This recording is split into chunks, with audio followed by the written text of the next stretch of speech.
Blood under a desert moon. The setting sun painted the Arizona desert in shades of blood and gold, much like the story that was about to unfold across its unforgiving landscape. Joaquin Rivero stood at the weathered gates of the Circular Ranch, his father's empire built from nothing but grit and gunpowder. The young man's educated hands, more accustomed to leather-bound books than leather reins, traced the rough wood of the gate post where his father's brand had been burned deep into the grain. 20 years of Eastern schooling had distanced him from this harsh territory, but his father's death brought him back to a world he'd tried so hard to escape. The telegram had been brief: Don Santiago murdered. Come home. Ranch in danger. Maria. His childhood nurse's cramped handwriting had torn through his carefully constructed life in Boston like a bullet through silk. The ranch spread out before him like a kingdom without its king, 10,000 acres of prime grazing land that Don Santiago Rivero had carved out of the desert with cunning, violence, and an immigrant's desperate determination. The old man had arrived from Spain with nothing but dreams in his pockets, building his cattle empire through means both legal and illegal, until the Circular became the most feared and respected ranch in the territory. Mighty fine evening for brooding, young Mr. Rivero, came a gravelly voice from behind him. Joaquin turned to find Hank Hawkins, his father's foreman, sitting astride a paint horse. The old cowhand's leathery face was creased with worry beneath his sweat-stained Stetson. "Though I reckon you ain't got time for such luxuries, considering." "Considering what, Mr. Hawkins?" Joaquin's cultured Eastern accent stood out like a silk hat in a saloon. "Considering the Blackwood boys are planning to take advantage of your father's passing." Hawkins spat a stream of tobacco juice into the dust. "Word is, they're coming to collect on debts they claimed Don Santiago owed them. Funny how dead men always seem to owe money to the living." Joaquin's jaw tightened. The Blackwood gang, cattle rustlers turned legitimate ranchers through methods even more brutal than his father's. Their patriarch, Curtis Blackwood, had been trying to absorb the Circular into his holdings for years. When?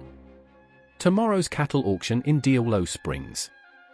Hawkins adjusted his gun belt meaningfully. "They aim to corner you there, make their claims public.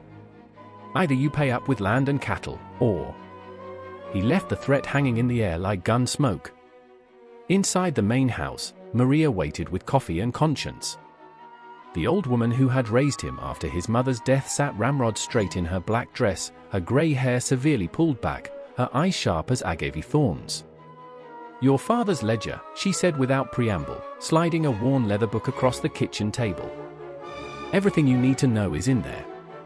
Everything he was. Everything you must become." Joaquin's hands hesitated over the book. "I left this life for a reason, Maria. I'm a lawyer now, not a what? Not a ranchero? Not your father's son?" Her voice cracked like a whip. "Your father built this ranch so you could have choices. Now you must choose to protect it, or everything he died for dies with him." The ledger's pages revealed more than cattle counts and grazing rights. Between the lines of neat figures lay a darker narrative: protection payments, strategic allegiances, and the names of men who had crossed Don Santiago and subsequently disappeared into the desert's endless appetite. As night fell, Joaquin sat in his father's study, a glass of whiskey untouched before him.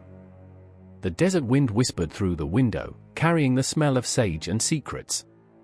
On the wall, his father's prized Winchester gleamed in the lamplight, its barrel still clean and ready. A knock at the door brought Tomas Rodriguez, his father's most trusted vaquero.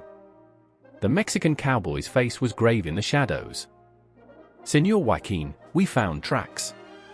The men who killed Don Santiago, they left a trail. And? They lead to Blackwood's ranch." Joaquin stood, his Harvard education warring with the desert blood in his veins. "Tell me everything." The story spilled out like water from a broken dam. Curtis Blackwood had sent his sons, Jack and Luther, to negotiate with Don Santiago one final time. The meeting ended in gunfire, with Don Santiago dead in his own study and the ledger missing. But the killers had made a mistake: they'd taken the wrong book, leaving behind the true ledger with its damning evidence. Dawn found Joaquin in the barn, saddling his father's favorite stallion. The horse, Negro as night and devil-spirited, seemed to recognize something of Don Santiago in the sun's movements. Maria appeared like a shadow, carrying a package wrapped in oilcloth. "Your father's gun belt," she said, holding it out. "He would want you to have it now." The worn leather felt foreign against his hip, the weight of the Colt Peacemaker both strange and familiar. Like muscle memory from a previous life, his hand found the grip. "The Blackwoods will be expecting a lawyer," Maria said softly. "Give them Don Santiago's son instead." The ride to Diablo Springs took 3 hours, each hoofbeat driving home the transformation taking place. Joaquin felt the Eastern gentleman falling away like dead skin, revealing something older and darker underneath. The desert sun burned away his uncertainties, leaving behind a harder truth: in this land, justice and vengeance wore the same face. The auction grounds buzzed with tension when he arrived. Cowboys and ranchers parted before him like water, recognizing the change in him even if they didn't understand it. The Blackwood brothers stood by the cattle pens, tall and cruel in their fine clothes, wearing their legitimacy like ill-fitting suits. "Well, if it ain't the prodigal son," Luther Blackwood drawled, his hand resting too casually near his gun. "Come to settle your father's debts like a civilized man?" Joaquin dismounted slowly, deliberately. When he spoke, his voice carried across the suddenly silent yard. "Funny thing about debts, Mr. Blackwood. I've been reviewing the ledgers. The real ledgers. Seems to me you're the ones who owe a debt. One that can only be paid in blood." The words hung in the air like thunderclouds before a storm. Luther's face darkened. "You calling us liars, boy?" "I'm calling you murderers." Joaquin's hand didn't move toward his gun. It didn't need to. The threat was in his stance, in his eyes, Don Santiago's eyes. "And I'm giving you a choice. Confess to killing my father, return what you stole, and leave the territory forever. Or die right here, right now." Jack Blackwood laughed, but there was uncertainty in it. "You may talk like a lawyer, but you ain't got the steel to back it up. You ain't your father." "No," Joaquin agreed softly. "I'm worse. I've got his blood and my own education. I know 16 ways to kill a man legal, and twice that illegal. The choice is yours." The shooting, when it came, was as swift and merciless as a desert storm. Luther drew first, but Joaquin had been ready since Boston. Don Santiago's Colt seemed to leap into his hand of its own accord, barking twice. Luther fell, a look of surprise frozen on his face. Jack managed to clear his holster before Joaquin's third shot took him in the chest. In the ringing silence that followed, Hank Hawkins stepped forward, his rifle trained on Curtis Blackwood's men. "Anyone else feel like pressing a claim against the Circle R?" The crowd dispersed quickly, leaving Curtis Blackwood standing alone over his son's bodies. The old rancher's face was a mask of hatred and fear. "You'll hang for this." "No." Joaquin holstered his gun with fluid grace. "I won't. 2 witnesses saw your boys draw first.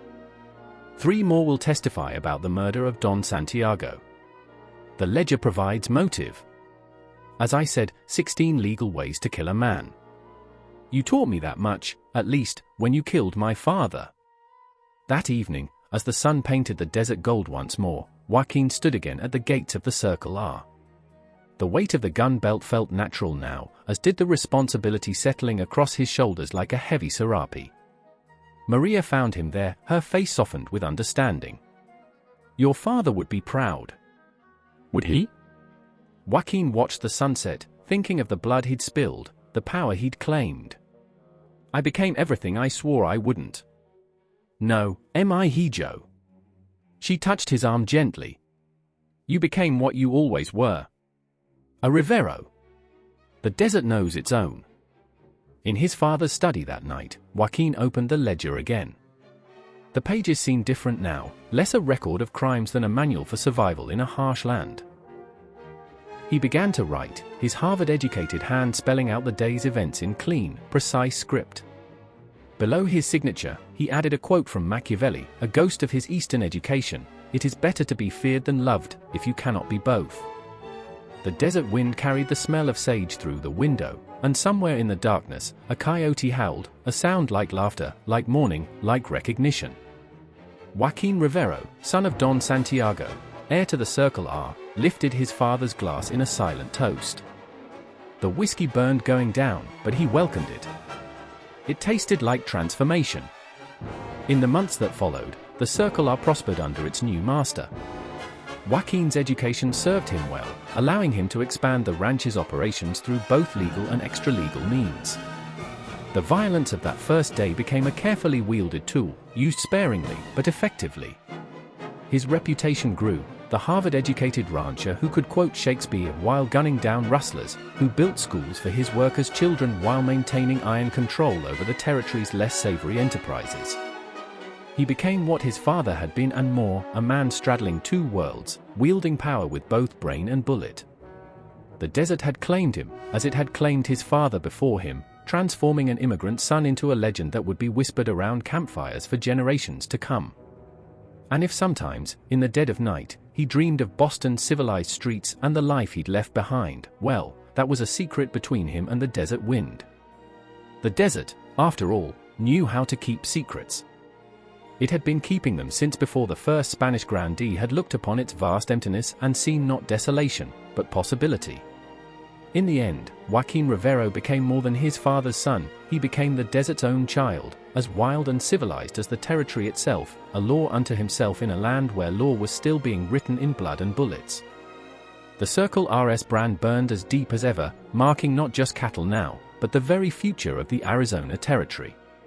They still tell stories about him in Diablo Springs, about the Eastern-educated son who came home to claim his birthright in blood. They say he never lost his Boston manners, even when dispensing frontier justice. They say he could quote Aristotle while cleaning his gun, and that he built the territory's first library right alongside its most efficient protection racket. But most of all, they say he was his father's son, through and through. And in the end, that was all that mattered in a land where blood ran as deep as the desert's ancient secrets, and justice wore whatever face the powerful gave it. The sun still sets gold over the Circle R, painting the desert in colors of blood and glory. And if you listen carefully on a quiet evening, you might hear the whisper of history in the wind, the story of an immigrant son who tried to escape his destiny, only to ride back and embrace it, gun in one hand and law book in the other, becoming something entirely new under the desert moon. The end. Join the adventure with the Western Echoes, Cowboy Tales Unleashed. If you're loving our cowboy stories and captivating tales, don't miss out. Hit that subscribe button to stay updated on all our future posts. Saddle up and ride along with us.